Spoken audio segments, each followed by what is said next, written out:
চুক্তি থাকলেও থাকবেন না, এমনকি থাকবেন না দল সবকিছু জিতলেও। সাম্প্রতিক সময়ে রিয়াল মাদ্রিদের হয়ে এমন ঘোষণায় দেন দলটির ইতালিয়ান কোচ কার্লো আনচেলত্তি। সংবাদ মাধ্যম বলছে মাদ্রিদ ছাড়লেও কোচিং থেকে অবসর নেবেন না ডন কার্লো। আর এটাই হতে পারে ব্রাজিলের জন্য সুযোগ। বিশ্বকাপে 1 বছর আগে কার্লোকে নিজেদের ডেরায় চাইলেই নিতে পারে সেলেসাওরা। এবার কি কার্লোকে ব্রাজিলে পাওয়ার সুযোগ কাজে লাগাবে সেলেসাওরা? তা নিয়ে থাকছে বিস্তারিত। 2021 সালে জিনেদিন জিদান দায়িত্ব ছাড়ার পর দায়িত্ব নেন কার্লো আনচেলত্তি। এভারটন থেকে তাকে আনা হয় ভাঙাচোরা রিয়াল মাদ্রিদ দলে এসে যেন বদলে দেন দলের চিত্র। ভিনি, মিলিতাও, রদ্রিগোদের তারকা করে তোলেন।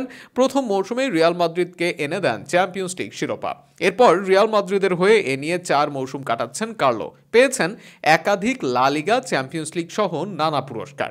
এবার সেই রিয়াল মাদ্রিদ ছাড়ছেন কার্লো আনচেলত্তি। সাম্প্রতিক সময়ে দল কিছুটা উত্থান পতনের মধ্যে যাওয়ার সময় দর্শকদের চ্যান্ট শোনেন কার্লো। যদিও চ্যাম্পিয়ন্স লিগে দলের অবস্থা করুণ হলেও লা লিগায় রিয়াল মাদ্রিদ আছে শীর্ষে, কোপা দেল রেতেও পেয়েছে দল।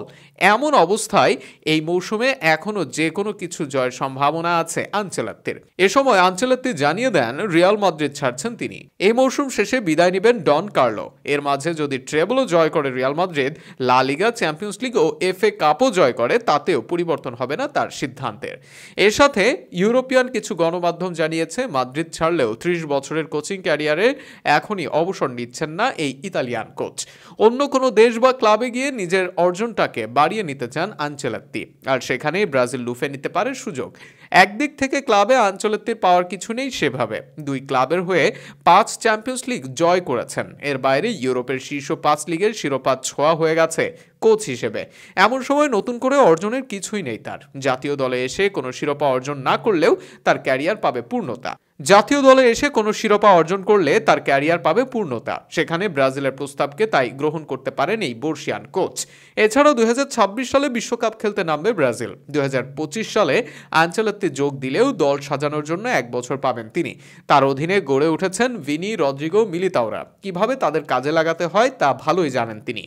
ম্যান ম্যানেজমেন্ট ও নকআউট ভিত্তিক টুর্নামেন্টের জন্য আনচেলত্তি দারুণ এক কোচ। ব্রাজিল দলে অপশনের ঘাটতি হবে না তার, শুধু সবাইকে নিয়ে জিততে হবে বিশ্বকাপ।